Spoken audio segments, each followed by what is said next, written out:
어제도 나누는데요. 서신서는 수신자가 어떤 문제를 가졌는가가 굉장히 중요합니다. 1세기 말 사도 요한은 두 가지 목적을 가지고 요한 일서를 쓰게 됩니다. 이단과 거짓 가르침으로부터 성도들을 지키기 위해서, 그리고 그리스도에 인해 확신을 심어주기 위해서 요한 일서를 썼습니다. 요한 일서의 대상이 가진 어떤 이단과 그리고 거짓 가르침은 영지주의라는 것이 있습니다. 영지주의 신앙에는 여러 분파가 있었는데요. 그 분파 가운데 두 가지 분파가 요한 일서의 중요한 대상입니다. 첫 번째는 지성을 높이 떠받들어서 그 결과 사색적인 지식을 믿음과 행위보다 중요하게 여기는 그러한 신앙이었고요. 그리고 물질 세계가 악의 권세의 산물이기 때문에 물질은 본질적으로 악하다라고 생각하며 물질을 굉장히 더럽게 여기는, 부정하게 여기는 그러한 영지주의자들이 있었습니다. 이 말 그냥 들으니까 되게 무슨 말인지 이해가 잘 안 되시죠? 근데 이게 무슨 말인지 좀 더 말씀으로 풀어 설명하겠습니다. 이 지성을 높이 떠받들어서 그 결과 사색적인 지식을 믿음과 행위보다 중요하게 여기는 것은 신앙에 어떤 영향을 줄까요? 그 내용이 4절에 나옵니다. 그를 아노라 하고 그의 계명을 지키지 아니하는 자는 거짓말하는 자요, 진리가 그 속에 있지 아니하되. 하나님에 대한 지식을, 어떤 지식을 중요하게 생각하죠. 아는 것을 참 중요하게 여깁니다. 나는 예수님을 알아, 나는 이렇게 알아 라고 말합니다. 그러나 예수님의 계명을 지키진 않아요. 그것을 믿음으로 행하지는 않아요. 그건 중요하게 생각하지 않습니다. 그 지식을 믿음과 행위보다 더 우위에 두는 것이죠. 그렇다 보니 그들은 기만 속에 살아갑니다. 그리고 스스로 거짓말하는 자라고 이렇게 요한은 말하고 있습니다. 나는 성경 속에 있는 깊은 비밀을 알아. 나는 성경의 깊은 그 본래의 의미를 깨닫고 있어. 그렇게 말하는 것이죠. 또 9절을 봐보십시오. 빛 가운데 있다 하면서 그 형제를 미워하는 자는 지금까지 어둠에 있는 자요 라고 말하고 있습니다. 그들은 내면 깊은 곳에 빛과 같은 지식을 가지고 있다고 말합니다. 내면에 있는 빛을 발견했다고 말하는 거예요. 그래서 스스로 빛 가운데 있다고 말하는 것이죠. 그런데 형제를 사랑하라는 주님의 말씀을 어깁니다. 중요하게 생각하지 않아요. 그리고 도리어 형제를 미워해요. 그래도 그것을 크게 문제 삼지 않아요. 내면에 깊은 지식의 빛을 가지고 있으니까요. 동일하게 기만적이면서 그리고 거짓말을 행하는 것입니다. 그런 신앙을 가지면서 거기에 대해서 전혀 문제점을 느끼지 못하는 것이죠. 이렇게 영지주의를 조금만 이해하면 이 문제가 굉장히 심각하다는 것을 우리가 알게 됩니다. 놀랍게도 이런 관점은 여전히 지금 이 시대에도 많은 사람에게 영향을 주고 있다는 것이 문제입니다. 많은 사람이 굉장히, 여러분 그런 걸 보게 됐을 거예요. 신학 공부를 하고 나서 갑자기 사람이 다른 사람을 판단하고, 그리고 다른 사람을 정죄하고, 그리고 다른 사람을 품지 못하는 그런 경우를 심심치 않게 만나게 됩니다. 괜히 저분은 신학을 해서 도리어 신앙생활이 많이 망가진 것 같아 라고 생각되는 경우가 있죠.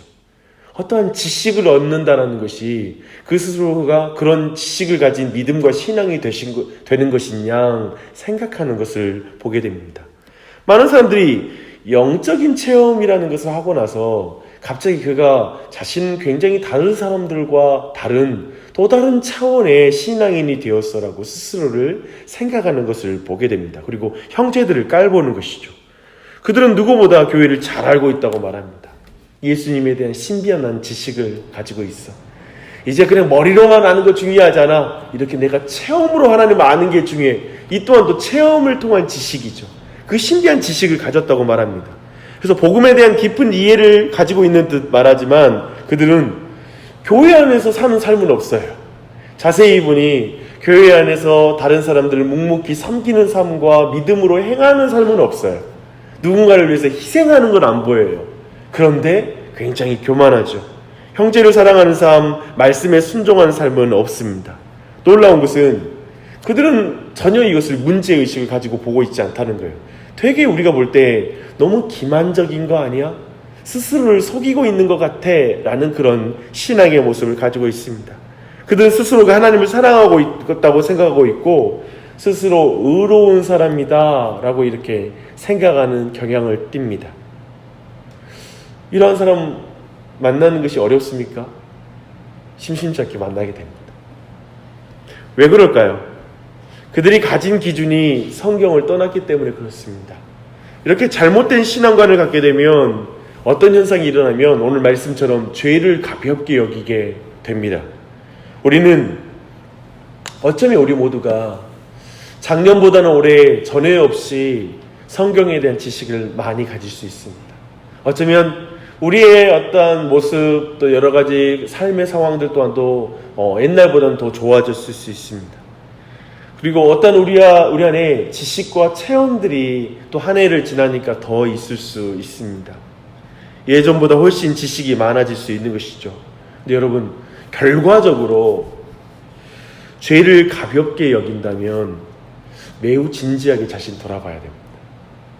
오늘 말씀처럼 진지하게 내가 이제 예전보다 더 죄를 가볍게 여겨.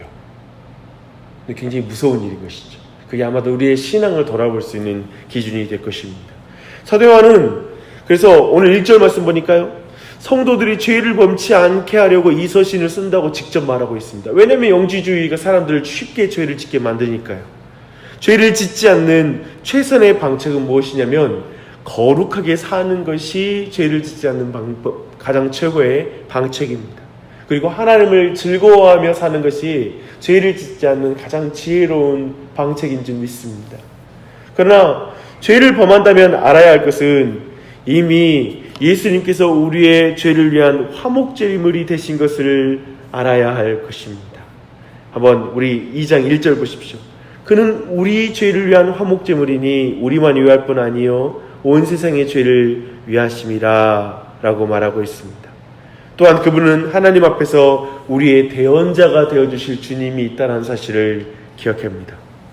주 안에 사랑하는 여러분, 2019년만 돌아보아도 어떻습니까?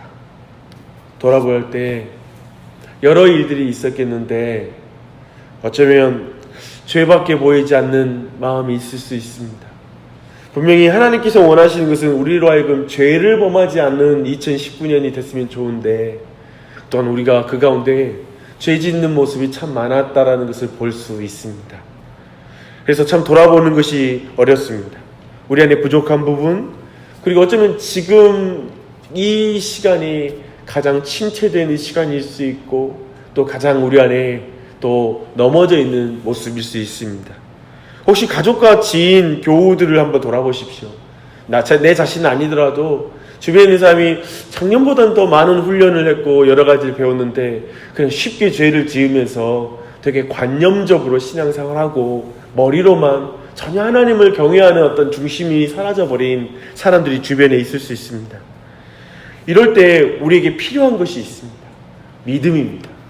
그 믿음 무슨 믿음이냐면 진정으로 주님을 믿는다면 예수님께서 우리의 모든 죄를 씻기신다라는 믿음, 하나님 앞에 우리 안에 중보자가 있다라는 믿음, 대언자가 있다라는 믿음, 예수 그리스도의 대속제물이신 예수님이 우리 가정에 있고 그리고 우리 교회에 있다라는 믿음, 그래서 그 대언자의 화목제물이 되신 그리스도로 말미암아 하나님과의 관계가 회복될 수 있다라고 하는 그 믿음, 그 믿음이 한 해를 돌아볼 때 또 그 돌아볼 때 어쩌면 여러 가지 부족한 모습을 볼 때 우리 안에 가져야 될 믿음인 줄 믿습니다.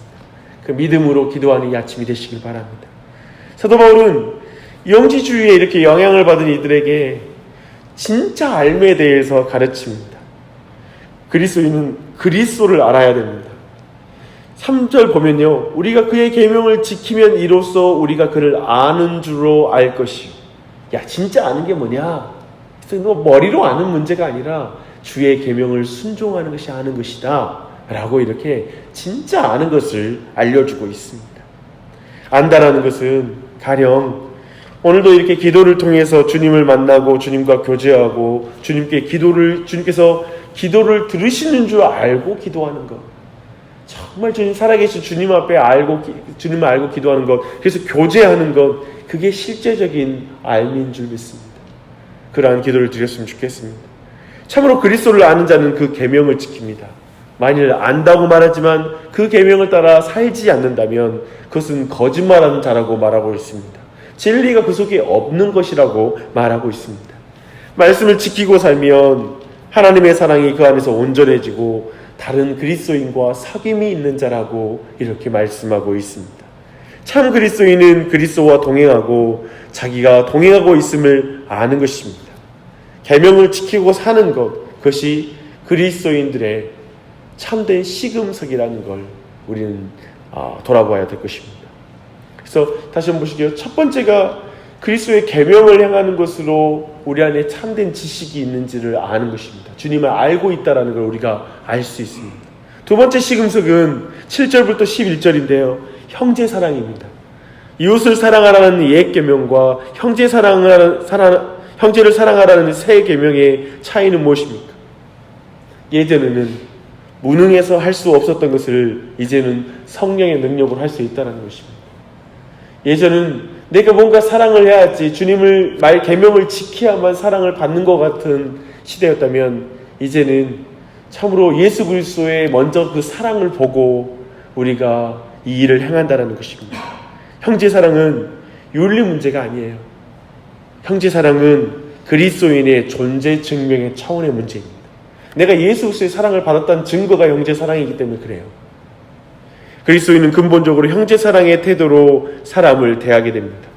형제를 미워하는 자는 여전히 어둠 가운데 있는 자요, 그리고 눈먼 자요, 불신자라고 이렇게 요한은 말하고 있습니다. 말씀을 정리하겠습니다.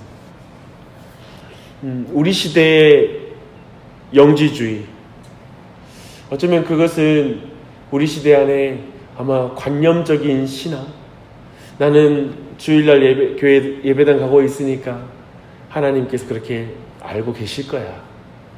하나님 그냥 사랑이시니까 내가 죄를 짓더라도 다 용서해 주실 거야. 맞는 듯 하지만 죄를 가볍게 여기는 태도로 만드는 모든 신학들이 있거든요. 그냥 죄 짓는 걸 크게 생각하지 않게 만드는, 그래서 자신의 삶을 하나님께 온전하게 드리는 것에 대해서 그렇게 중요하게 하지 않게 만드는 그 가치관들, 신앙에 대한 말들이 주변에 되게 많아요.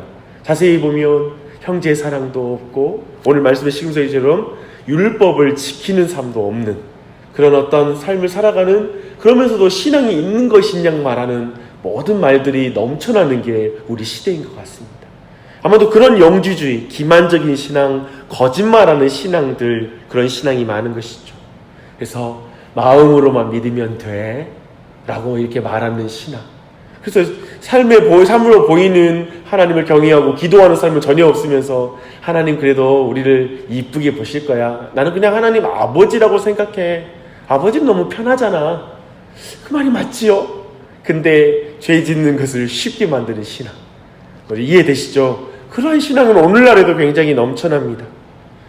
그래서 믿음과 행함이 없는 신앙, 행함의 한계를 가지고 있는 신앙, 그래서 우리 스스로의 인간적인 모습으로 육체의 정욕을 따라 살아가는 그런 신앙들이 참 많이 있습니다. 그래서 우리는 정말 깨어 있어야 되는 시대인 것 같아요.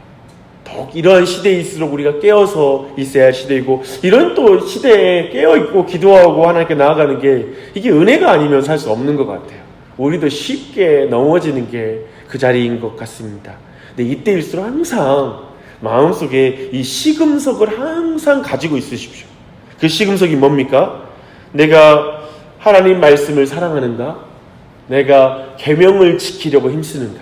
그러니까 하나님 사랑하면 하나님 말씀 사랑하니까, 말씀대로 하고 싶으니까, 그렇게 하나님 중심, 하나님을 사랑하기 때문에 신앙생활하는가, 아니면 여전히 나를 사랑하기 때문에 신앙생활하는가, 이 중심성을 항상 이 시금석을 한 손에 들고 있어야 되고요. 또 다른 시금석은 뭐냐면 내가 이웃을 사랑하는가, 내가 다른 사람을 사랑하고 희생하는 삶이 있는가, 내가 다른 사람을 위해서 기도하는가, 이렇게 이웃사랑의 삶이 있는지, 이 두 가지 시금석을 들고 신앙생활하는 은혜가 있길 바랍니다.